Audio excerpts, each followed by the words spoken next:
जय हिंद दोस्तों, welcome to पूरा academy the Hindu editorial analysis. यहाँ पे आपका बहुत बहुत स्वागत है। चलिए शुरू करते हैं। यहाँ पे वेडनेसडे है आज दोस्तों, 25 ऑफ दिसंबर 2024। आज के जो इम्पोर्टेंट द हिंदू एडिटोरियल है वो यहाँ पे चीज़ें कवर होंगी। उससे पहले एक इम्पॉर्टेंट चीज़ें आपको बता देना चाहता हूँ। अगर आप यहाँ पे नए हैं तो आपको PDF की अगर ज़रूरत पड़ती है तो आप टेलीग्राम चैनल को ज्वाइन कर सकते हैं। वो कैसे आप ज्वाइन करेंगे, तो आपको वीडियो के डिस्क्रिप्शन बॉक्स में जाना है, वहाँ पे उसका मैं लिंक दिया हूँ, उसको आपको ज्वाइन कर लेना है। उसको ज्वाइन करने से क्या फ़ायदा होगा आपको, तो वहाँ पे जो भी डिजिटल नोट्स हैं, कुछ PDFs हैं, प्लस इस वीडियो का PDF भी, कुछ इम्पॉर्टेंट चीज़ें जो आपके सिविल सर्विसेज एग्जाम्स को लेकर के काफ़ी इम्पोर्टेंट हो जाता है, वहाँ पर मैं अपडेट कर देता हूँ। तो उसको जल्दी से ज्वाइन कर लीजिए। चलिए थंबनेल वाले आर्टिकल पे चलते हैं कि सबसे पहले क्या इंपॉर्टेंट चीजें हैं, उस चीजों को यहाँ पे देखा जाएगा। तो यहाँ पे खेल रत्न को लेकर के इश्यू निकला हुआ है। तो कुछ इश्यू जो है वो मनु भाकर को लेकर के है। तो मनु भाकर यहाँ पे ये कह रही हैं कि जो पैनल बैठा था, जो कमेटी बनाई गई थी कि खेल रत्न अवार्ड जो दिया जाएगा, उसमें इनका नाम लैप्स हो गया है। तो ये कह रही हैं कि नाम तो मेरा नहीं है, लेकिन हो सकता है कि मैंने जो नॉमिनेशन फाइल किया था उसमें कुछ गड़बड़ी हो, उसी की वजह से मेरा नाम नहीं आया है। तो 22 साल की उम्र है और 2 मेडल ओलंपिक में इन्होंने जीता है। बहुत अच्छी शूटर हैं ये। तो इनकी अगर बात करें तो एक बहुत ही रिनाउंड पर्सनालिटी आज के समय में हो गई है। तो इनका नाम अभी मिसिंग है, लेकिन ऑफिशियल्स कह रहे हैं अभी हमने फाइनल डाटा रिलीज नहीं किया है। तो यही पूरी डिटेलिंग थी। लेकिन सबसे ज़्यादा इम्पोर्टेंट यहाँ पे क्या हो जाता है, सबसे ज़्यादा इम्पोर्टेंट हो जाता है यहाँ पे खेल रत्न अवार्ड। इसकी बैकग्राउंड डिटेलिंग आपको पहले दिखाऊंगा मैं, तब जाकर के कुछ आपको यहाँ पे अच्छे से पता चलेगा। मेजर ध्यानचंद हॉकी से रिलेटेड हैं ये पर्सनालिटी बहुत ही, इनको हॉकी का जादूगर कहा जाता है। हम सभी लोगों ने 5th-6th क्लास में इनके बारे में काफ़ी अच्छे से पढ़ा भी हुआ है। तो ये जो अवार्ड है वो हाईएस्ट स्पोर्टिंग ऑनर के रूप में रखी गई है, हाईएस्ट स्पोर्टिंग ऑनर। और इसको प्रोवाइड कौन करता है, ministry of youth sports minister, इसको स्पोर्ट्स मिनिस्टर प्रोवाइड करते हैं। यहाँ पे सबसे इम्पोर्टेंट चीज़ें क्या है, तो जो भी व्यक्ति को दिया जाएगा तो कम से कम एक इंटरनेशनल स्तर पे उसकी छवि होनी चाहिए उस पर्सनालिटी की, तो ये चीज़ें आपको प्रोवाइड करी जाएगी। इस्टेब्लिशमेंट की बात करी जा रही है तो यहाँ पे 1991 से लेके 92 तक राजीव गांधी खेल रत्न अवार्ड के रूप में ये जाना जाता था। याद रखिएगा, राजीव गांधी खेल रत्न के नाम पे। इसको रीनेम करा गया 2021 में मेजर ध्यानचंद के नाम पे। तो legendary Indian field hockey player थे ये। 2021 में इसका नाम बदल करके मेजर ध्यानचंद खेल रत्न अवार्ड कर दिया गया। अवार्ड के कंपोनेंट्स को आप देखेंगे तो एक मेडल मिलेगा, सर्टिफिकेट मिलेगा, 25 लाख के आसपास कैश प्राइज भी प्राप्त होगा उनको। एलिजिबिलिटी की चीज़ें आपको बताया ही, एक्सेप्शनल परफॉर्मेंस होना चाहिए इंटरनेशनल स्तर पे, और 4 साल का रिकॉर्ड आपका देखा जाता है कि आपका परफॉर्मेंस क्या है।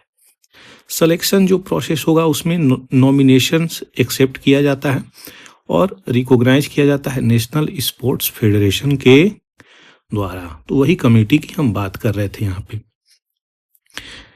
Sports authority of India, state government और भी कई सारी चीज़ें होती हैं जो यहाँ पे कमेटी के रूप में इवेल्युएट करती हैं। तो नॉमिनेशन जो आप लोग भेजते हैं वो रिकमेंडेशन उसको एक्सेप्ट करता है, उसको डिनाई करता है, यही वो कमेटी है, इसी मिनिस्ट्री के अंतर्गत आती है। प्रेजेंटेशन सेरेमनी कब होती है, तो प्रेसिडेंट ऑफ इंडिया यहाँ पे प्रोवाइड करते हैं। ये बर्थ एनिवर्सरी है 29 अगस्त किसका, ध्यानचंद का। इन्हीं के जन्म दिवस के अवसर पे ये चीज़ें प्रोवाइड करी जाती हैं। नोटेबल रिसिपिएंट कौन कौन है, यानी किसे किसे ये चीज़ें प्राप्त हुई हैं। तो जो इनॉग्रल रिसिपिएंट था, सबसे पहले किसे प्राप्त हुई हैं, तो चेस के खिलाड़ी Viswanathan Anand world chess champion हुए थे, उन्हीं से ये चीज़ें शुरुआत करी जाती हैं।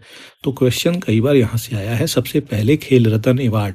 तो खेल रत्न अवार्ड से अगर पूछे तो सोचिएगा कि यहाँ पे राजीव गांधी का नाम लेगा तो इनको जाएगा, grand chess master Viswanathan Anand. और यहाँ पे मेजर ध्यानचंद लिख दिए तो भी थोड़ा सा यहाँ पे आपको समझना पड़ेगा। मेजर ध्यानचंद का जो है वो 21 में शुरू होता है, 2021 से। तो ये चीज़ें थोड़ी सी अंतर हो जाएंगी, हालांकि दोनों चीज़ें एक ही हैं, लेकिन नाम से अगर मेंशन करें तो वहाँ पे डिफरेंस हो जाएंगे। ये इंक्लूड करता है स्पोर्ट्स शूटर अभिनव बिंद्रा, इनको भी मिला है, टेनिस प्लेयर सानिया मिर्जा को और विराट कोहली को। इन लोगों को जो प्रोमिनेंट पर्सनालिटीज़ हैं, कई सारे लोगों को, उनके लोगों को प्राप्त हुआ है। अभी तक बात करी जाए तो लगभग 59 इंडिविजुअल्स को ये अवार्ड मिल चुका है। तो स्पोर्ट्स एक्नॉलेजिंग कंट्रीब्यूशन इंडिया के स्पोर्टिंग एक्सीलेंस को लेकर के काफ़ी ये अवार्ड चर्चा में रहता है। तो इसी अवार्ड की बात कर रहे हैं आपको, जो यहाँ पे आपको दिख रहा होगा। तो ये भारत रत्न कह रहे हैं, मेजर ध्यानचंद खेल रत्न अवार्ड काफ़ी प्रेस्टिजियस अवार्ड है आपके स्पोर्ट्स की कैटेगरी को अगर आप देखेंगे। इसका एक इम्पोर्टेंस है, अगर किसी प्लेयर को ये चीज़ें अवार्ड दी जाती है तो उस फील्ड का वो कहीं ना कहीं महारत हासिल होता है, उसे वो एक समिट पे जा चुका होता है उस फील्ड के। तो ये 4 साल का रिकॉर्ड को कंसीडर करके ये अवार्ड आपको प्रोवाइड करती है। कौन सी मिनिस्ट्री प्रोवाइड करती है, कब शुरू हुई, सारी चीज़ें आपको यहाँ पे मैं बता दिया। अब यहाँ पे देखेंगे कुछ आर्टिकल है। तो इलेक्शंस के रूल्स में कुछ बदलाव आए हैं। पिछले एडिटोरियल को हमने देखा था, फिर वही चीज़ें आई हैं कुछ दूसरे रूप में, प्लस एडिटोरियल भी इस पे आया है, प्लस एक आर्टिकल भी इस पे आया हुआ है। तीनों चीज़ को लेकर के यहाँ पे हम अच्छे से समझेंगे और आगे बढ़ेंगे। सबसे पहले शुरुआत करते हैं कि कांग्रेस ने यहाँ पे सुप्रीम कोर्ट में दाखिल किया है इलेक्शन के रूल्स जो बदले गए हैं उसको लेकर के। तो ये कहना है इनका कि जो रूल्स रेगुलेशन है,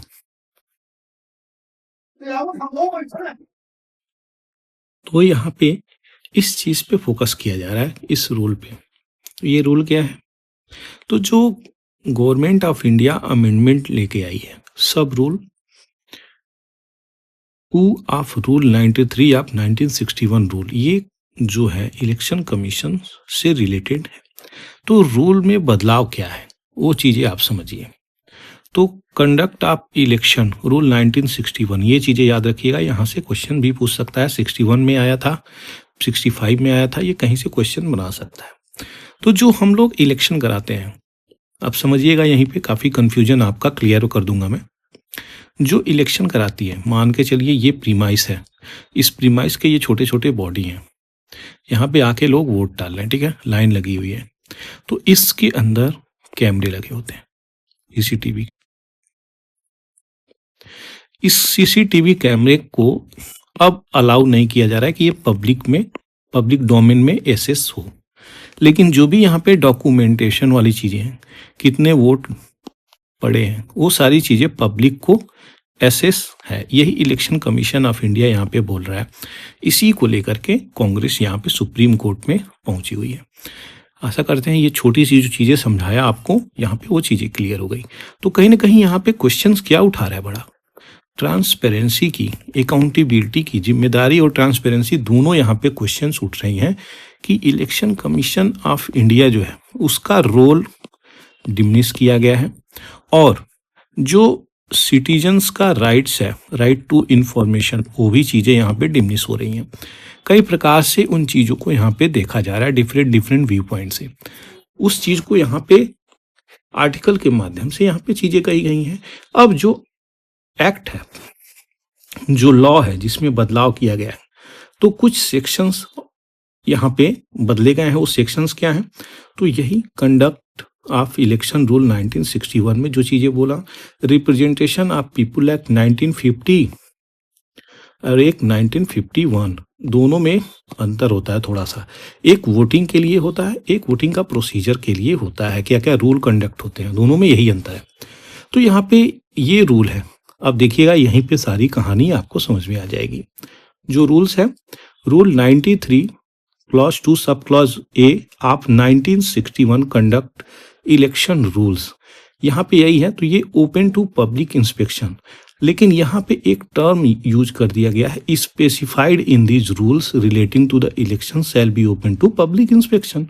ये स्पेसिफाइड टर्म यूज हो गया, यानी स्पेसिफिक चीजें ही आपको प्रदान करी जाएगी। तो ज्यादातर क्या चीजें हैं, डॉक्यूमेंट, लेकिन वीडियो की एसेसिबिलिटी डिनाई करी गई है। ये बड़ा क्वेश्चन निकल के आ रहा है कब, जब यहाँ पे पंजाब का और हरियाणा का इलेक्शन हो रहा था, तो हरियाणा असेंबली इलेक्शन में सीसीटीवी की डिमांड करी गई है। इसीलिए यहाँ पे पार्लियामेंट में इन चीजों का थोड़ा सा बदलाव करा गया है, जिसके कारण कांग्रेस सीधे कहाँ पहुंच गई है, सुप्रीम कोर्ट ऑफ इंडिया पहुंच गई है। तो अल्टीमेट जो है, जो गार्जियन ऑफ कॉन्स्टिट्यूशंस है, उसी के हाथ में सारी चीजें अब यहाँ पे रेस्ट कर रही हैं, उसी के हाथ में सारी चीजें हैं। तो कांग्रेस सुप्रीम कोर्ट में गया है, देखते हैं क्या चीजें होती हैं। मल्लिकार्जुन खड़गे यहाँ पे आरोप लगा रहे हैं कि ये कहीं ना कहीं कॉन्स्पिरेसी है जो इंस्टीट्यूशनल इंटीग्रिटी को डिस्ट्रॉय कर रहा है। ये कहानी आपको समझ में आ गई। क्या इलेक्शन के जो रूल्स हैं उसमें किस प्रकार से अमेंडमेंट करने का प्रयास चल रहा है रूलिंग गवर्नमेंट के द्वारा, वो भी चीजें आपको बता दिया। अब इस आर्टिकल को थोड़ी सी चीजों को समझेंगे। Election commission of India explain किया है, यहाँ पे वही चीजें हैं यहाँ पे भी जो उन्होंने एडिटोरियल को डाला हुआ है, कुछ ज़्यादा अलग नहीं है। कि सीसीटीवी फुटेज की एसेसिबिलिटी आपको नहीं मिलेगी, ये तभी उठा जब हरियाणा और पंजाब का चीजें हैं, पूरी चीजें वही हैं दोस्तों, कुछ नया बताने को इसमें है नहीं। बात निकल के आ रही है यहाँ पे, कह रहे हैं प्रिवेसी और सिक्योरिटी की, कि ये कहीं ना कहीं weak if candidates can access record anyway. तो उनकी एसेसिबिलिटी से कई प्रकार से प्रॉब्लम हो जाएगी कैंडिडेट को, इस प्रकार की बातें बोल रहे हैं, जो एक बेसलेस पॉइंट मुझे लगता है। आपका क्या कहना है जरूर से कमेंट सेक्शंस में लिखें। अगर ऐसी कोई चीजें हैं आपके अंदर तो ये कमेंट सेक्शन में आप लिख सकते हैं। और दूसरी इंपॉर्टेंट बात है यहाँ पे कि इलेक्शन कमीशन ऑफ इंडिया यहाँ पे कौन कौन सा इलेक्शन कराता है। तो सबसे पहले लोकसभा का इलेक्शन कराता है, राज्यसभा का इलेक्शन कराता है, स्टेट असेंबली का इलेक्शन कराता है, प्रेसिडेंट और वाइस प्रेसिडेंट का इलेक्शन कराता है। ये जिम्मेदारी इलेक्शन कमीशन ऑफ इंडिया के अंतर्गत आती है। आर्टिकल 324 से लेके 329 इलेक्शन कमीशन ऑफ इंडिया के अंतर्गत ये आर्टिकल आती है। तो ये थी पूरी डिटेलिंग जो मुझे आपको यहाँ पे शेयर करनी थी। आशा करते हैं जो बैकग्राउंड डिटेलिंग दिया वो आपको समझ में आया होगा दोस्तों। समझ में आया है दोस्तों तो जल्दी से यहाँ पे सब्सक्राइब कर सकते हैं अगर आपको वीडियो अच्छा लग रहा हो। और जो भी चीज़ें मैं अपडेट करता हूँ ना, उसकी नोटिफिकेशन आप तक नहीं पहुँच पाएगी अगर आप बेल आइकन नहीं दबाते हैं तो। और कुछ ऐसे प्लेटफॉर्म है जहाँ पे इस वीडियो को आप शेयर कर सकते हैं, उससे हमें बहुत ही ज़्यादा सपोर्ट मिल जाएगी। चलिए यहाँ पे आगे देखते हैं क्या इम्पोर्टेंट एडिटोरियल है, उसकी पूरी की पूरी निचोड़, बैकग्राउंड डिटेलिंग, सारी चीज़ें आपको यहाँ पे देखी जाएगी। सबसे पहले शुरुआत करते हैं एशिया से। एशिया में 2-3 पावर प्रोमिनेंट आते हैं। एक आ जाता है रशिया, एक आ जाता है चाइना, एक आ जाता है इंडिया। ये पावरफुल कंट्री है दोस्तों एशिया को अगर देखा जाए तो। ये जो कंट्री है यूरेशिया में आता है, यूरोप में थोड़ा सा आएगा रशिया, और ज़्यादातर एशिया में आता है। इन दोनों कंट्री की आपस में कई जगहों पे कॉन्फ्लिक्ट है, चाइना और इंडिया की। उसी चीज़ को लेकर के यहाँ पे एडिटोरियल आया हुआ है जो कि मैं आपको अच्छे से यहाँ पे बताऊंगा। तो क्या क्या कोऑपरेशन कर सकते हैं हम, क्या क्या हॉस्टिलिटी है, किस प्रकार से जो कॉन्फ्लिक्ट चल रही है बॉर्डर एरिया में चाइना को लेकर प्लस इंडिया को लेकर, वो सारी चीज़ों को यहाँ पे हम देखेंगे। ट्रस्ट कैसे बिल्ड करना है, कैसे आगे लेके चलना है अपनी चीज़ों को, इंडिया और चाइना के रिलेशन को आगे लेकर के जाना है, कैसे वो चीज़ें देखी जाएगी, क्या क्या तत्कालीन समस्याएं हैं, उनको भी यहाँ पे हम देखेंगे। तो सबसे पहले यहाँ पे मुद्दों पे चलते हैं। तो इंडिया और चाइना के रिलेशन को जब आप देखेंगे, उन चीज़ों को यहाँ पे हम देखेंगे। तो सबसे पहले टॉपिक ये है कि mature leadership in conflict resolution. इसका मतलब जो भी अपनी गलवान वैली थी 2020 में छोटा मोटा स्कर्मिशेस होता है, जिसमें कुछ भारतीय आर्मी की जाने जाती हैं, कुछ चाइनीज आर्मी की जाने जाती हैं। इन दोनों में गलवान वैली में काफ़ी टसल होती है, इश्यू होती है, स्कर्मिशेस हो जाती है। तो इसको डिसएंगेजमेंट की बात बोली जा रही है। ये चीज़ें कहीं ना कहीं नॉर्मेलसी की तरफ आ रही है। अभी रिसेंटली यहाँ पे फॉरेन मिनिस्ट्री ये बातें बोलती हुई नजर आ रही थी। तो पीएम मोदी और प्रेसिडेंट जी जिनपिंग ये लोग कॉन्फ्लिक्ट के बाद भी एक मैच्योर लीडरशिप के आसपास पहुंचे। क्यों?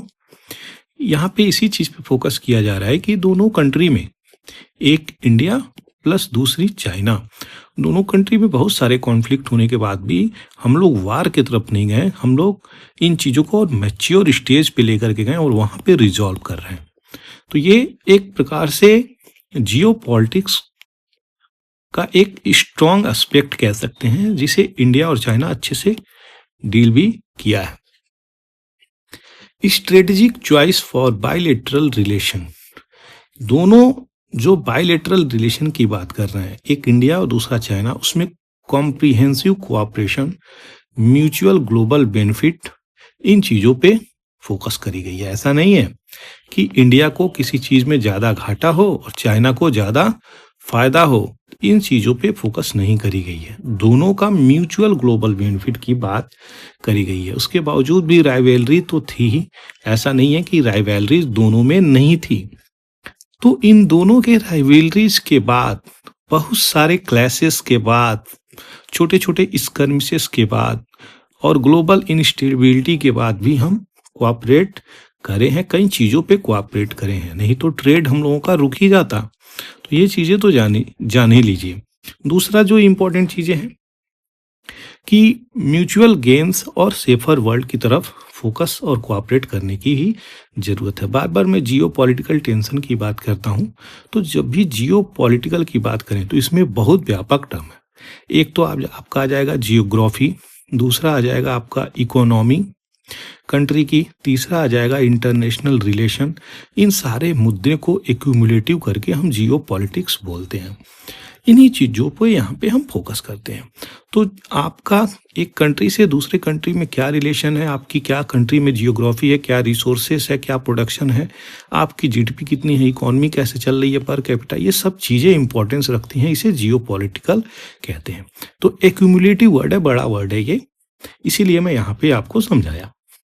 की स्टेप फॉर चाइना क्या हो सकता है? तो India reassure India it poses no threat to the national security. तो इंडिया को हमेशा कहीं ना कहीं इनसिक्योरिटी रहेगी, क्योंकि जाहिर सी बात है चाइना पे ट्रस्ट यहाँ पे डेफिसिट चल रही है, यानी सही मायने में ट्रस्ट यहाँ पे हो नहीं सकता, जिसके कारण कई सारे इश्यू भी निकल के आ रही है। तो हम लोग तो 1962 में अगर आप जाके देखेंगे तो यहाँ पे चीज़ें प्राप्त होंगी कि इंडिया प्लस चाइना इससे पहले काफ़ी पीसफुल को एग्जिस्टेंस करते थे, लेकिन इसके बाद से ये कब हम पे अटैक कर दे ये कोई जानता नहीं है। इसीलिए ट्रस्ट की डेफिसिट हो गई है और ट्रस्ट यहाँ पे बन पाना बहुत ही कठिन है एक दूसरे कंट्री के बीच में। इसी चीज़ को लेकर के यहाँ पे बात करी जा रही है। इंडिया की यहाँ पे परमानेंट मेंबर के रूप में भी जब भी बातें चलती हैं यूनाइटेड नेशन सिक्योरिटी काउंसिल में, तो वीटो डालने के लिए चाइना सबसे पहले आ जाता है, जिसके कारण कोई भी वीटो अगर कर देगा तो वो चीज़ें वहीं ख़त्म हो जाती है। कोई एक भी मेंबर आके कर दिया वीटो आपके अगेंस्ट में वोट, तो वो चीज़ें ख़त्म हो जाती हैं। इंडिया की अगर इन चीज़ों में देखें तो रिस्पेक्ट यहाँ पे मल्टीपोलर वर्ल्ड पे कहीं ना कहीं बढ़ी है और नॉन सबऑर्डिनेट स्टांस यहाँ पे तब लिया ही नहीं जाता, यानी एक कंट्री को आप दबा के दूसरी कंट्री को ऊपर रख के ऐसे चीज़ें नहीं चलेंगी। इन चीज़ों पे फोकस करी गई है। सिविलाइजेशन पर्सपेक्टिव से भी देखेंगे तो इंडिया और चाइना की बहुत ही ओल्ड हेरिटेज आपको मिलेंगी सिविलाइजेशन एस्पेक्ट से। तो यहाँ पे हड़प्पन कल्चर से लेकर के जो चाइना की सभ्यता थी, सिविलाइजेशन थी, उसमें भी यहाँ पे चीज़ें मिलती हैं। तो जोड़ने और पीस और ग्लोबल डेवलपमेंट की बात करें तो बहुत सिविलाइजेशन पर्सपेक्टिव, कल्चरल इम्पोर्टेंस, दोनों चीज़ें निकल के यहाँ पे आती हैं। तो डिप्लोमेसी यहाँ पे बैलेंस करने के लिए हम लोगों को आइडियलिज्म और रियलिज्म दोनों पे फोकस करना पड़ेगा। अगर इंडिया आइडियलिज्म पे केवल फोकस कर रहा है तो भी डिप्लोमेसी सक्सेसफुल नहीं हो पाएगी। यहाँ पे रियलिज्म पे फोकस करना भी पड़ेगा, तभी जाकर के म्यूचुअल ग्रोथ होगा। अपॉर्चुनिटी फॉर कोऑपरेशन की बात करें तो इंडिया जो है मार्केट, बहुत बड़ा मार्केट है जिसमें चाइना हाथ पैर मारता रहता है। क्यों? क्योंकि चाइना को एक मार्केट चाहिए, उसकी कंट्री में भी पॉपुलेशन है और इंडिया जैसी कंट्री में तो पॉपुलेशन की भरमार है। तो जहाँ पे पॉपुलेशन है वहाँ पे क्या होगा, डिमांड होगी। जहाँ पे डिमांड रहेगी वहीं पे क्या होगी, सप्लाई होगी। जहाँ पे सप्लाई होगी तो जो यहाँ पे सप्लाई करेगा उसकी जीडीपी अच्छी होगी, इम्प्रूव होगी। तो कुल मिला के यही कारण यहाँ पे चल रहा है। हम लोग चाइना से इंपोर्ट कर रहे हैं, है ना। अब यहाँ पे जब इंपोर्ट कर रहे हैं तो हमें वो चीज़ें ट्रेड डेफिसिट में आती हैं। तो हम उन चीज़ों को जब देखेंगे, अपने कंट्री को इतना कैपेबल बना देंगे कि हमें कम से कम इंपोर्ट करना पड़े और ज़्यादा से ज़्यादा एक्सपोर्ट करना पड़े, जैसे चाइना कर रहा है आज की डेट में। तब हम इन चीज़ों को सही प्रकार से लेकर के इंटरनेशनल लेवल पे ला करके रख सकते हैं। चाइना की स्ट्रेंथ की बात करें तो टेक्नोलॉजी है, इंफ्रास्ट्रक्चर है, इंडिया की डेवलपमेंटल गोल है। तो ये इन चीज़ों में ऐड कर सकता है किसका, भारत का। यहाँ पे बात बहुत न्यूट्रल होके लिखी गई है, तो ये मेरे शब्द नहीं है, ये आपके एडिटर के शब्द हैं जो मैं बोल रहा हूँ। कोलैबोरेशन की बात करी जा रही है यहाँ पे कि ग्लोबल साउथ, ये ग्लोबल साउथ कई बार मैं आपको बताया हूँ। ग्लोबल साउथ का मतलब यहाँ पे समझेंगे और फिर जा कर के आगे बढ़ेंगे। इसका मतलब ये नहीं होता है कि मान के चलिए ये आपका अर्थ है, ये वाला पार्ट ग्लोबल साउथ हो गया, ये बिल्कुल भी नहीं है। ग्लोबल साउथ का मतलब कुछ नॉर्थ के भी कंट्री हैं, कुछ साउथ के भी कंट्री हैं। जो डेवलपिंग कंट्री हैं या अंडर डेवलप्ड कंट्री हैं उनको ग्लोबल साउथ में रखा गया है। और जब नॉर्थ ग्लोबल की बात करी जाए तो इसका मतलब ये नहीं कि केवल ऊपर की कंट्री, ये गलत है। तो ये चीज़ें याद रखिएगा।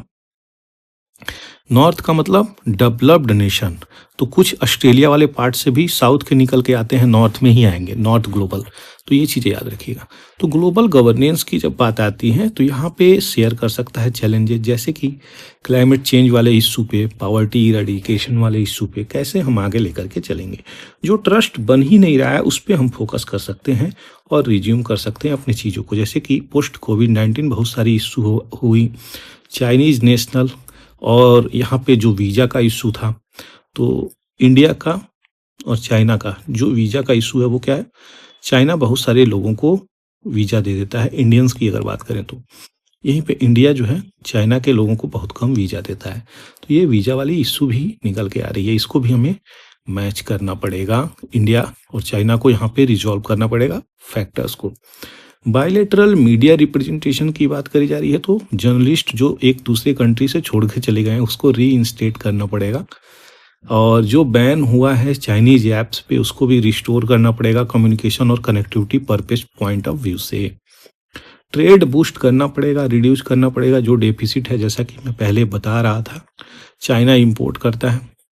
तो ये सब चीज़ें को हमको देखना पड़ेगा सही प्रकार से, तब जा कर के हम, खास करके अगर बात करें इंडिया और चाइना, इनके रिलेशन को आप अच्छे मुकाम पे लेकर के जा सकते हैं।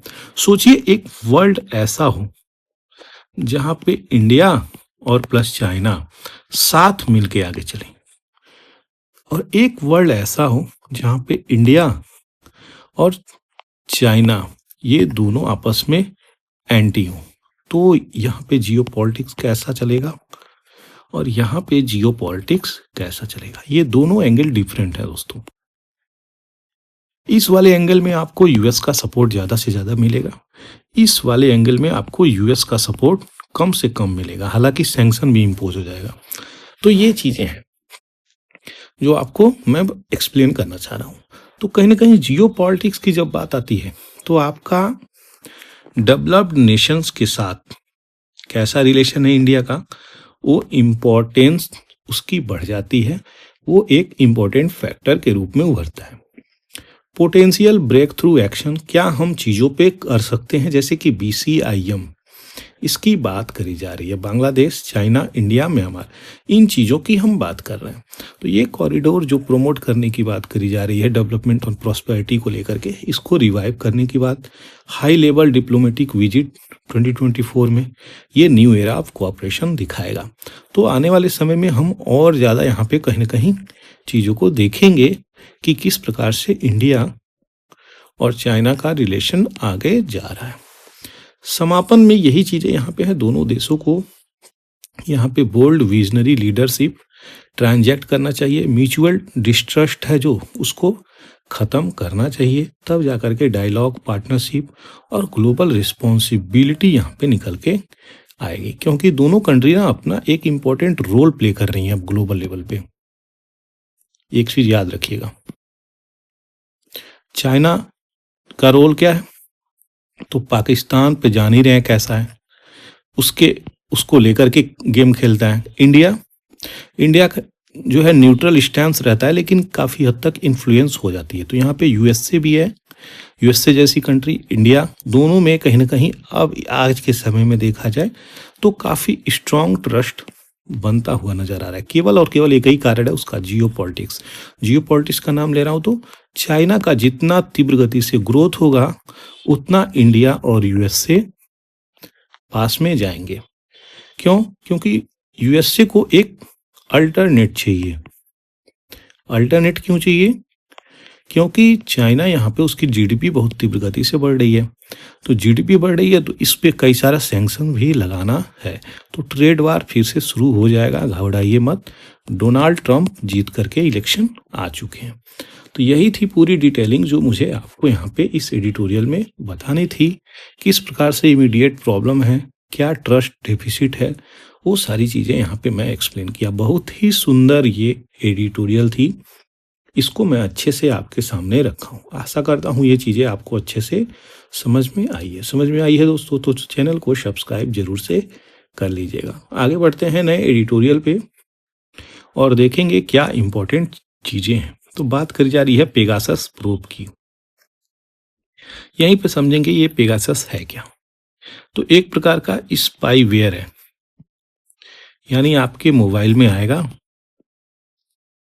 या फिर आपके लैपटॉप में आ जाएगा, किसी भी गैजेट में आ जाएगा, उसको इंस्पेक्ट करेगा, स्पाई करेगा, जांच करेगा खुफिया तरीके से, आपको पता भी नहीं चलेगा कि आपके मोबाइल इन्फेक्ट हो गई है। ठीक है, तो चाहे आप एंड्रॉयड चलाते हो, चाहे आप iOS चलाते हो, ये कोई मैटर नहीं रखता। प्रिवेसी सिक्योरिटी गई यहाँ पे तेल लेने, इसके कोई मतलब नहीं है। ये आपका आएगा, जांच परख करके पूरा इंफॉर्मेशन लीक करेगा, ये इतना स्ट्रांग है। तो ये कहाँ से चीज़ें निकल के आई हैं? इजराइल एक कंपनी है इजराइल की, वो NSO उसका नाम है, NSO ग्रुप टेक्नोलॉजी। यही चीज़ें यूएस के कोर्ट में यहाँ पे डिसीजन निकल के आया है और इसको पाया गया है कि ये वायलेट किया है फेडरल और state law against computer fraud abuse.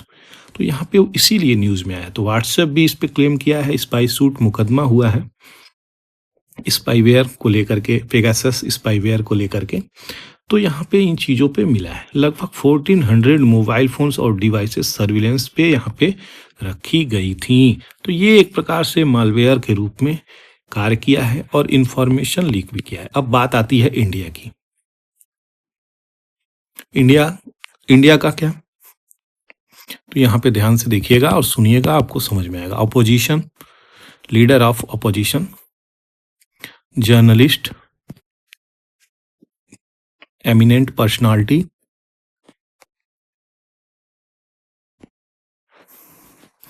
इन लोगों का क्या हुआ है?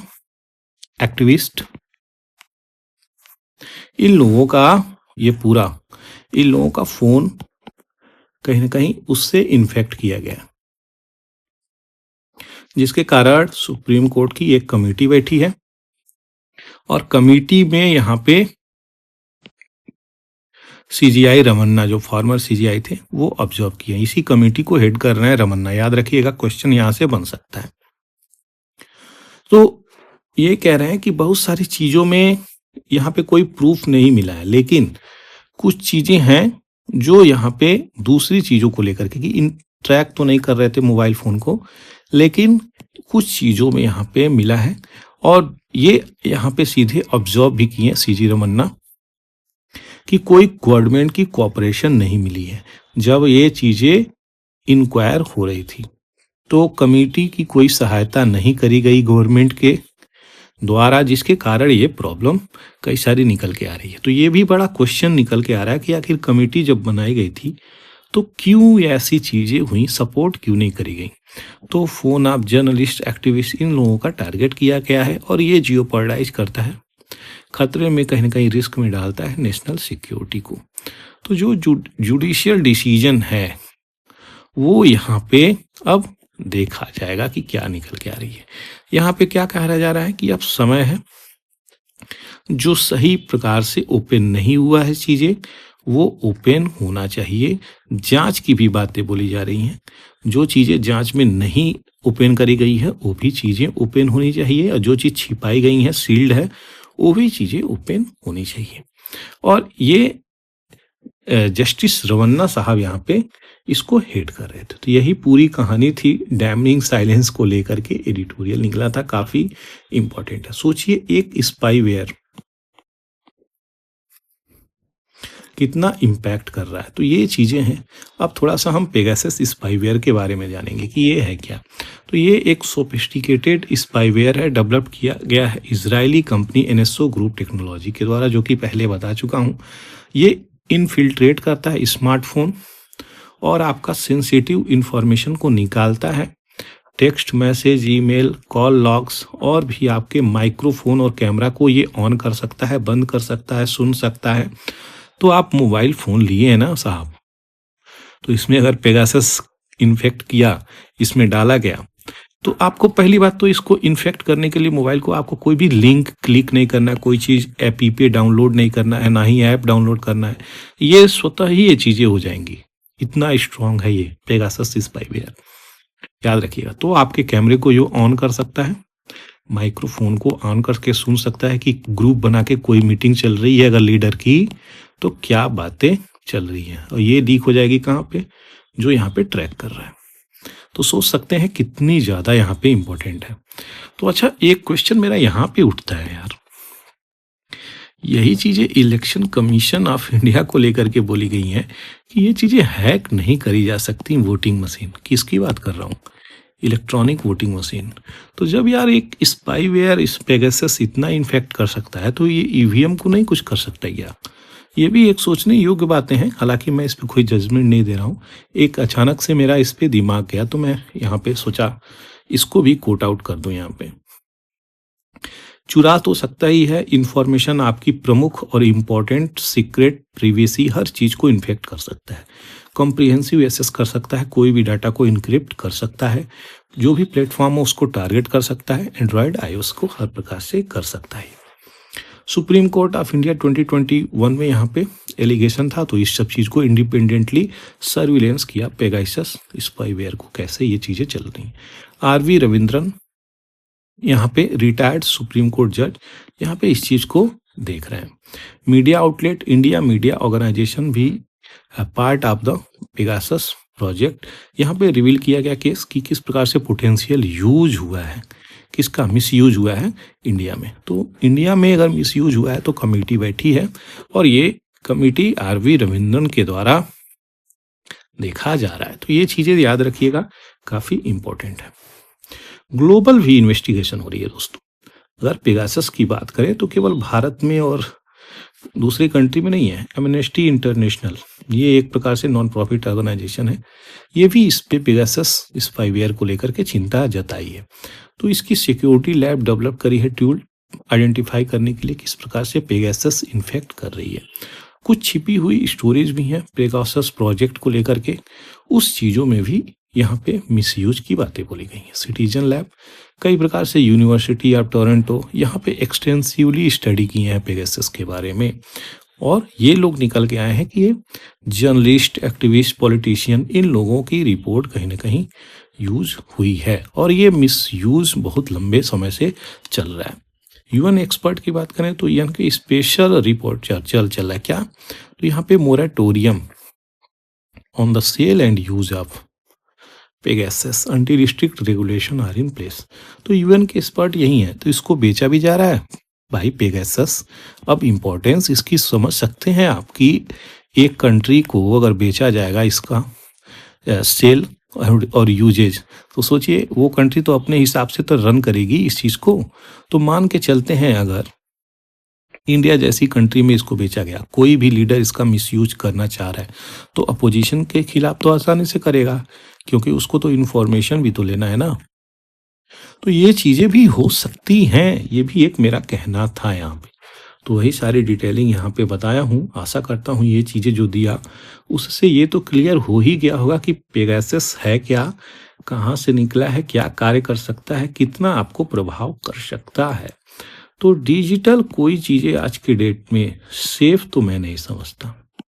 That is not safe if that is digital. Whatever is digital that is not safe, that can be accessible by someone or by anyone you can say, जो भी expert हो। तो ये चीज़ें निकल के आ रही हैं। आशा करते हैं ये चीज़ें आपको समझ में आ गई होगी, पूरी बैकग्राउंड डिटेलिंग जो यहाँ पे मैं दिया हूँ। आगे बढ़ते हैं, देखेंगे क्या इंपॉर्टेंट चीज़ें हैं। तो यहाँ पे गुड गवर्नेंस डे मनाई जा रही है, याद रखिएगा 25 दिसंबर को गुड गवर्नेंस डे मनाई जाती है इनके जन्मदिन के अवसर पे। ये चीजें हैं।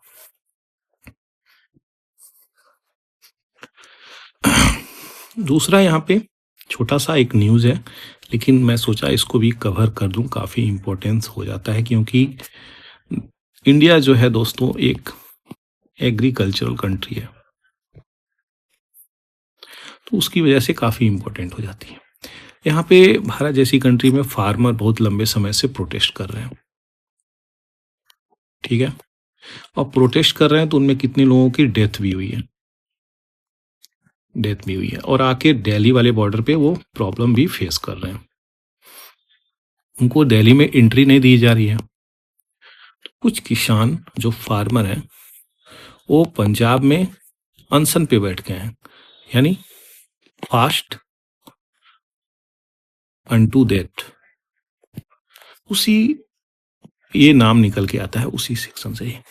तो इनका नाम क्या है, जगजीत सिंह डल्लेवाल।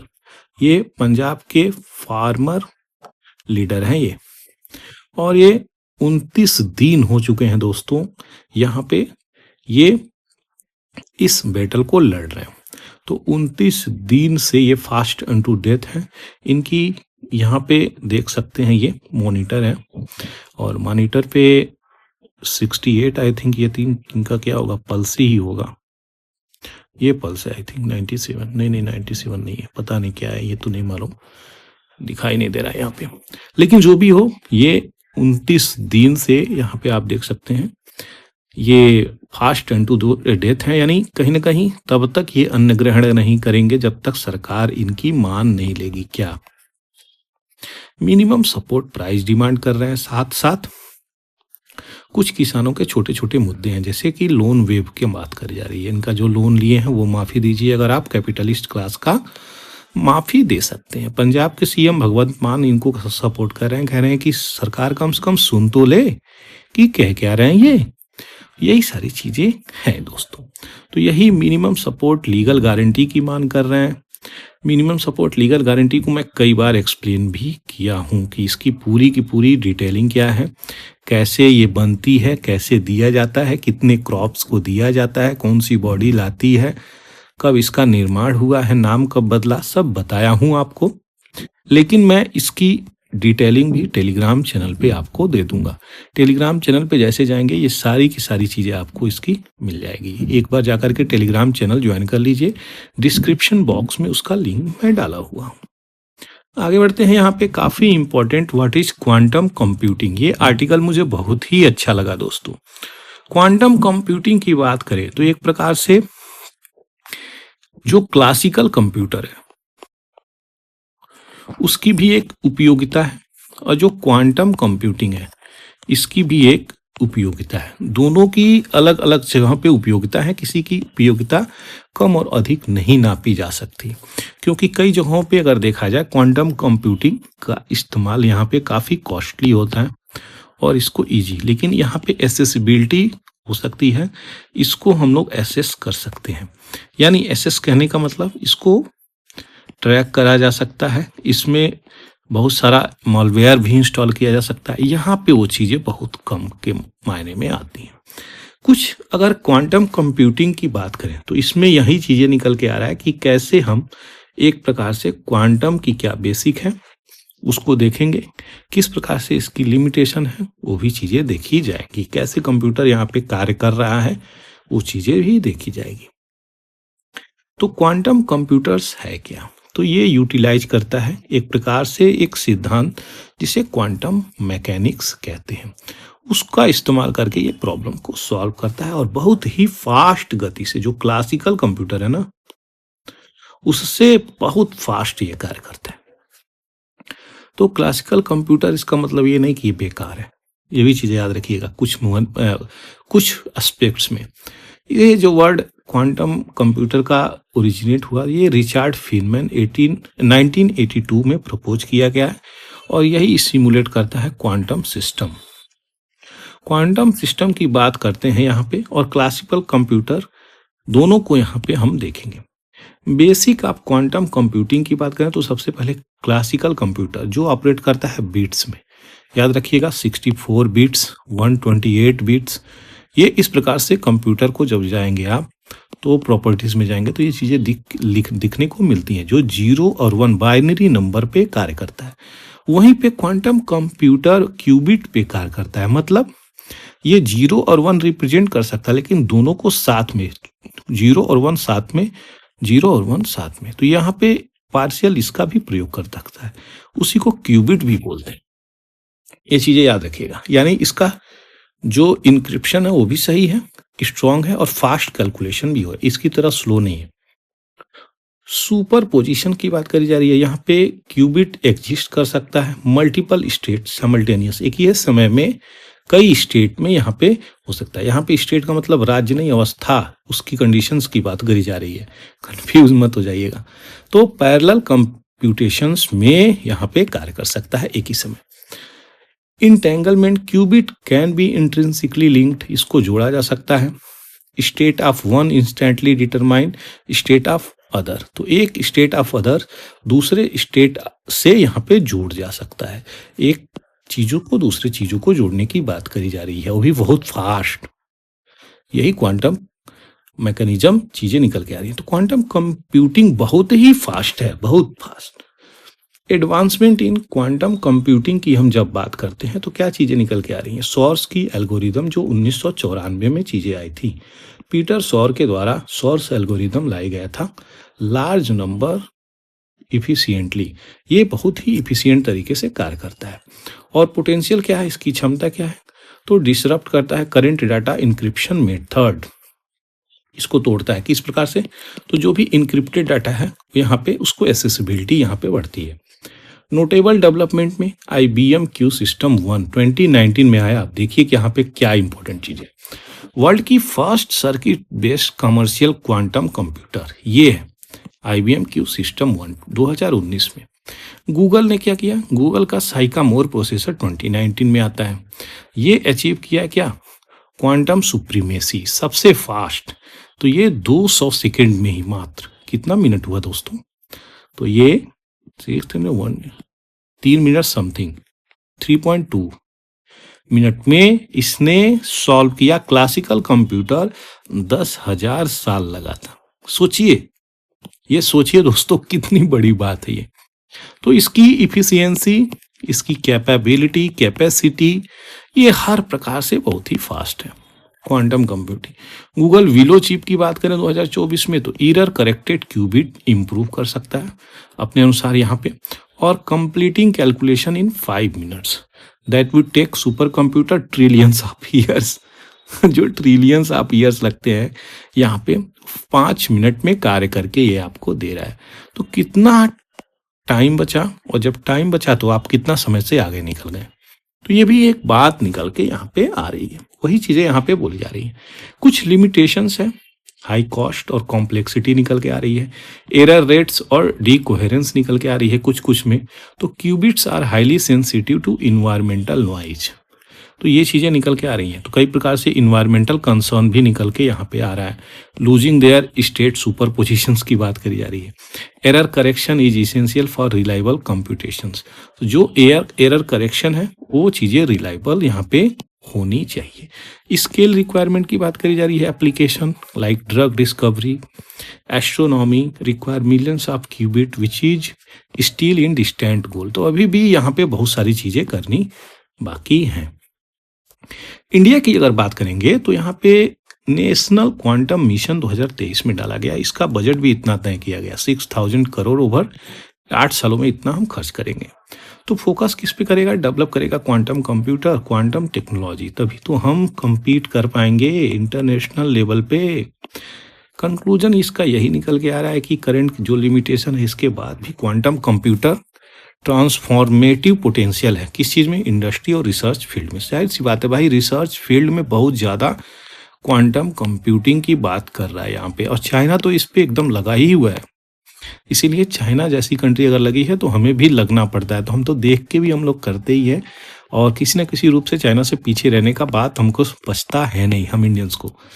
दूसरी चीज़ें, एडवांसमेंट की बात करी जा रही है कि जो भी चल रहा है, और जो एरर करेक्शन की बात करी जा रही है उसको हम अच्छे से लेकर के चलेंगे। तो कुछ भी अगर प्रॉब्लम होगा, छोटा छोटा एरर भी, उसको भी टैकल करना है। इतना कॉस्ट इफिशिएंट है, उसके लिए बजट अपना टाइट भी करना पड़ेगा, क्योंकि ये बजट बहुत ज़्यादा है नहीं, समझ सकते हैं आप।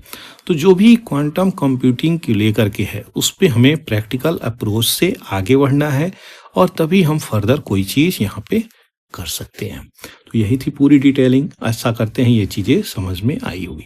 2019 का ये चीज़ें हैं। IBM अनवील किया है, यहाँ पे लॉन्च किया है वर्ल्ड की first circuit based commercial quantum computer Q system 1 IBM। तो ये यहाँ पे चलिए बहुत ही फास्ट ये चीज़ें फंक्शन करती हैं। मैंने तो इसको लाइव अपनी आंखों से नहीं देखा है, लेकिन यहाँ पे पिक्चर देखने में काफ़ी सुंदर लग रहा है। तो आशा करते हैं ये चीज़ें जो दिया आपको समझ में आया होगा। क्वांटम कंप्यूटिंग से लेके उसकी यूजेस से लेके किस क्यूबिट्स पे किस बिट पे कार्य करता है, वो सारी चीज़ें यहाँ पे मैं आपको बता दिया। आगे बढ़ते हैं, यहाँ पे देखेंगे प्रेसिडेंट द्रौपदी मुर्मू ने नाम दिया है अजय भल्ला का कि इनको मणिपुर का गवर्नर बनाया जाए। तो यहाँ पे क्या हुआ है, 5 लोगों को यहाँ पे एक्सचेंज किया गया है। क्या हुआ है, 5 लोगों को चेंज किया गया इधर उधर। तो अजय भल्ला को मणिपुर का गवर्नर बनाया गया है, और 5 स्टेट में यहाँ पे इस प्रकार का बदलाव भी हुआ है। तो कुछ नए नए अपॉइंटमेंट को देखा जाएगा। यूनियन मिनिस्टर जो फॉर्मर थे जनरल VK सिंह, इनको अभी रिसेंटली टिकट नहीं मिला है 2024 में, याद रखिएगा। बीजेपी इनको टिकट नहीं दी तो जिसके कारण इनको क्या अभी मिला है, तो गवर्नर ऑफ मिजोरम। ये कंफ्यूज मत हो जाइएगा, ये मिजोरम के बनाए गए हैं, मिजोरम, मणिपुर के नहीं। मणिपुर अजय भल्ला, पहले ही बता दिया, कंफ्यूज नहीं, कई लोग कंफ्यूज आते हैं। केरला के गवर्नर यहाँ पे आरिफ मोहम्मद खान, यहाँ पे इनको बिहार भेजा गया। अब यहाँ से उठा के आरिफ मोहम्मद को यहाँ पे आ गए, आरिफ मोहम्मद, ठीक है।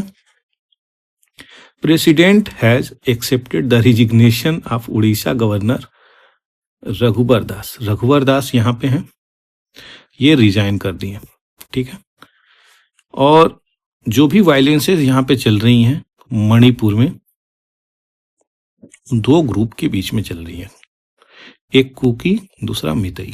अब मजेदार बात सुनिए, सबसे ज्यादा इंपॉर्टेंट, जो काफी आपको समझ में आएगी, और अंदर की बातें यहाँ पे लिखी गई हैं। अजय कुमार भल्ला साहब यही वो इंसान है दोस्तों, जो यहाँ पे सिटीजनशिप अमेंडमेंट एक्ट 2019 तैयार करने में अहम रोल प्ले किए थे। सिटीजनशिप अमेंडमेंट एक्ट 2019, अब इनको यहां से उठा करके सीधे कहां भेजा जा रहा है? मणिपुर जाइए, मणिपुर जाइए। सोचिए, तो अब ये जाएंगे वहां पे। अब देखिए कैसा कैसा कार्य करते हैं, वो तो समय बताएगा आने वाले समय में। रिसेंटली रिटायर्ड हुए हैं, 22 अगस्त को सेवानिवृत्त हो चुके हैं, तो इनको गवर्नर का पद अब मिल गया है। होम मिनिस्ट्री में ये हेल्प कर रहे थे सेक्रेटरी के रूप में, अब सीधे वहां पे चले गए।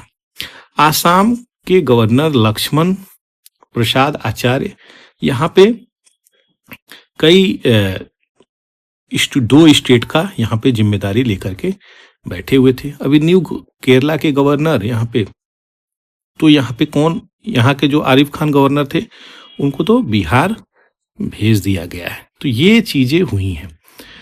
इनकम्बेंट गवर्नर ऑफ मिजोरम की बात करें तो Hari Babu Kambhampati has been appointed governor of Orissa. यहाँ पे मिजोरम के, कहाँ है मिजोरम, ये रहा मिजोरम, मिजोरम के गवर्नर यहाँ पे आ गए, उड़ीसा। ठीक है, ये चीजें हुई हैं। और जो बिहार के गवर्नर है, incumbent Bihar governor Rajendra Vishwanath Arlekar has been named new governor of Kerala. Kerala के गवर्नर यहां चले गए और यहाँ के गवर्नर यहाँ चले गए।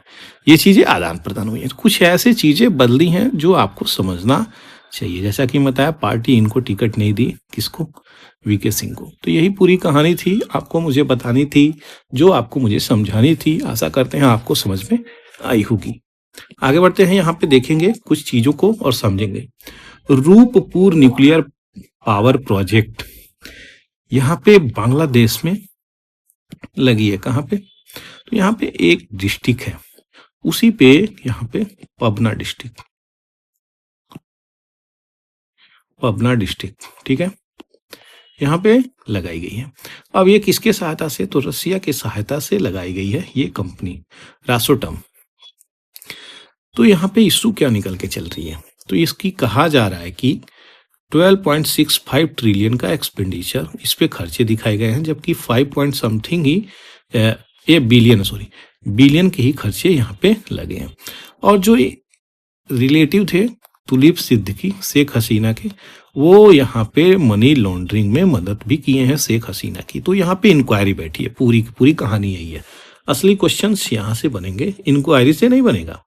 Rooppur nuclear power plant Bangladesh की पहली न्यूक्लियर पावर फैसिलिटी है जो पबना डिस्ट्रिक्ट में है। पहले देखा जाएगा पबना डिस्ट्रिक्ट है कहाँ, दिख रहा है आपको पबना डिस्ट्रिक्ट कहाँ है, नहीं दिख रहा होगा।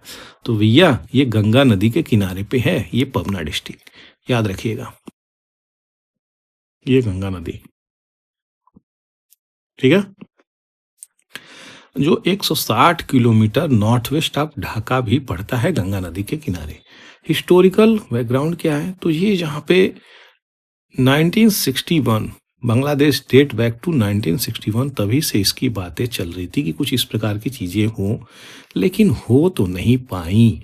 लेकिन सिग्निफिकेंट प्रोग्रेस यहाँ पे हुआ 2010 में। 2015 में जनरल कॉन्ट्रैक्ट होता है BAEC और रशियन एंटिटी में, ठीक है।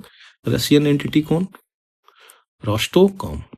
यहाँ पे बात चलती है और यहाँ पे बैठाया जाता है 1200 रिएक्टर का AES 2006 design, similar to Russia Novovoronezh second plant. तो ये रिएक्टर 2400 मेगावाट की कैपेसिटी का बिजली उत्पादन करेगा, जो बांग्लादेश के लोगों के लिए बहुत ही ज्यादा लाभप्रद होगा। तो बांग्लादेश कहाँ है, ये छोटू सा बांग्लादेश है, 3 साइड से घिरा हुआ, बे ऑफ बंगाल से घिरा हुआ, ये यहाँ पे देख सकते हैं। तो यही पूरी बातें यहाँ पे बोली जा रही हैं। इंक्वायरी बैठाई गई है, देखते हैं कैसे यूनुस खान जो आपका इंटरीम गवर्नमेंट को यहाँ पे एडवाइजर के रूप में रन कर रहे हैं, कैसे लेके चलते हैं, वो चीजें देखी जाएंगी। US UK criticise conviction of Imran supporter by Pakistan military court. तो यहाँ पे दोस्तों हुआ क्या है, इमरान खान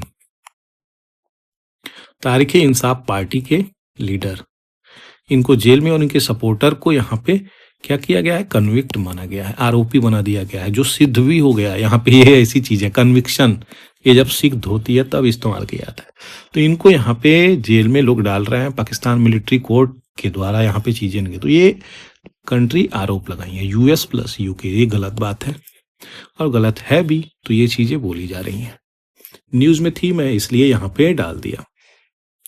आगे बढ़ते हैं, वर्ल्ड के कुछ न्यूज पे देखेंगे तो इंडिया जो है यहाँ पे 2371 मिलियन रुपीस की श्रीलंका ईस्ट में एक्सपेंडिचर प्रोजेक्ट पे कार्य करेगा। तो यहाँ पे चीजें निकल के आई हैं। 33 डेवलपमेंट प्रोजेक्ट पे कार्य करेगा, जिसमें एजुकेशन हो गई, हेल्थ हो गई, एग्रीकल्चर सेक्टर हो गई। ईस्टर्न प्रोविंस पे, कौन से province? Eastern province of Sri Lankan government. तो मेमोरेंडम ऑफ अंडरस्टैंडिंग हुई है किस प्रकार से socio economic development, bilateral trade दोनों देशों के बीच में चलेगा। तो ये एकेडी है, ये आपके नमो, दोनों लोगों के बीच में डील हुई है, इंडिया और श्रीलंका के बीच में। दो लोग यहाँ पे मिसिंग है, रशियन कार्गो शिप यहाँ पे डूब गई है। कहाँ पे? मेडिटेरेनियन सी में। तो ये चीजें याद रखिएगा। मेडिटेरेनियन सी कहाँ पड़ती है? तो मेडिटेरेनियन सी आपका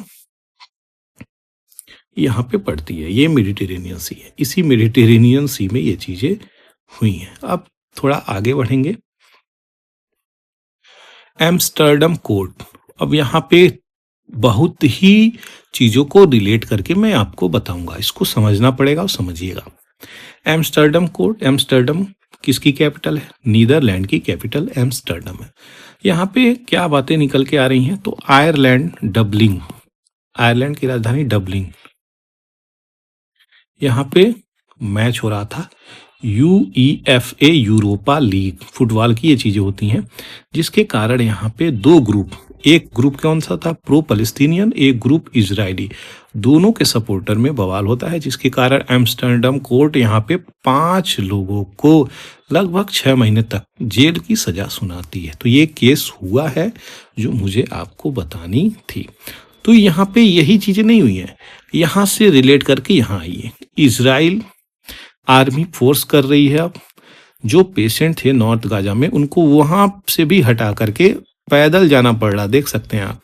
एक तो बम्बार्डिंग किया उसने, दूसरा स्कूल को, हॉस्पिटल को, कैंप को, रिलीफ कैंप को, UN कैंप को टारगेट किया, उसके बाद फिर से नॉर्थ गाजा की तरफ बढ़ रहा है। तो यहाँ पे लोग कई सारे मील पैदल चल करके दूसरे हॉस्पिटल में गए हैं। तो यहाँ पे Indonesian hospital in northern Gaza में जो थी, यहाँ पे उसको इवाकुएट किया गया, मतलब खाली करा दिया गया है। ये चीजें इंपॉर्टेंट है, याद रखिएगा। अब इसी चीज को लेकर के यहाँ पे तो गुस्सा हो रहे हैं लोग। तो ये वर्ल्ड लेवल पे जो भी लोग ह्यूमैनिटी को फेवर करते हैं, उनको किसी भी रिलीजन से कोई मतलब नहीं है, ऐसे लोग बहुत सारे हैं। तो यहाँ पे कहीं ना कहीं ह्यूमैनिटी के नाम पे तो फेवर करेंगे ना प्रो पैलेस्टीनियन को, वही चीजें हुई हैं। तो यहाँ पे इश्यू निकल के आई है।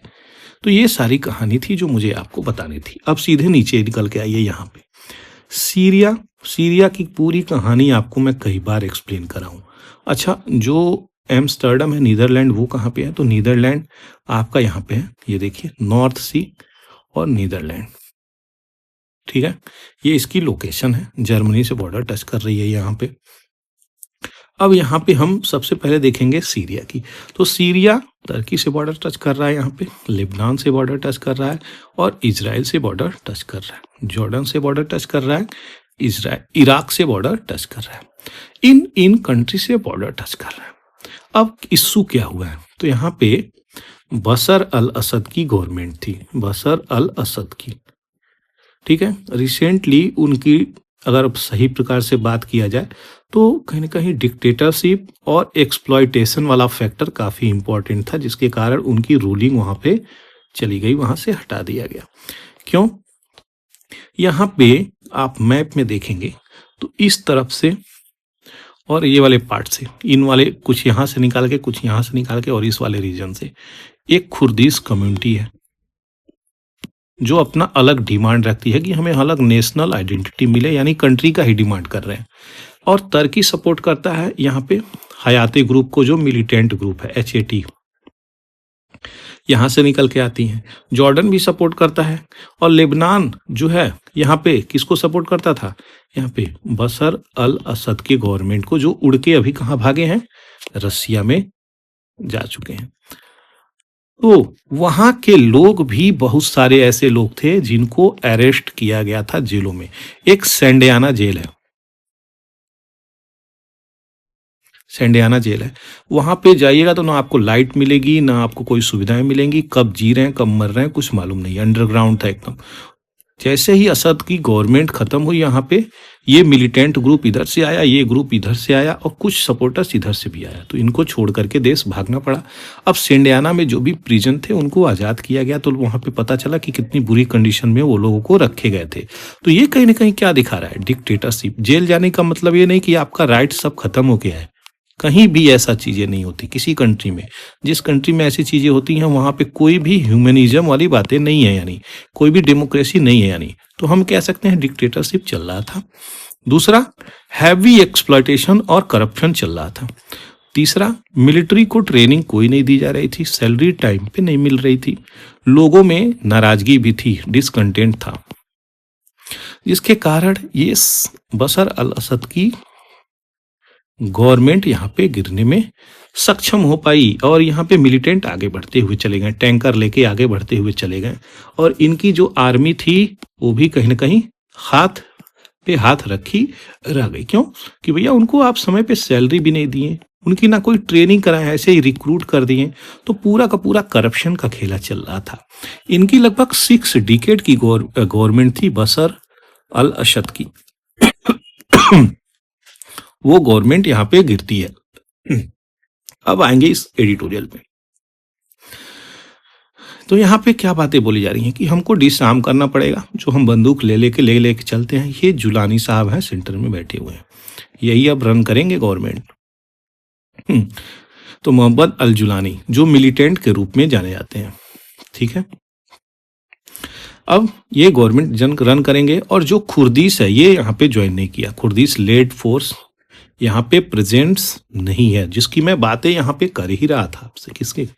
यहाँ पे इस वाले रीजन में ये इनका अलग डिमांड ही होता है, इसीलिए तो यहाँ पे ये इस मीटिंग में, डेमेस्कस में मीटिंग हुई है, यहाँ पे ये मौजूद नहीं है। तो यहाँ पे कही जा रही है कि जो भी बाहर से विपन आ रहे हैं उनको रोका जाएगा, और will not allow any weapon in the country outside state control.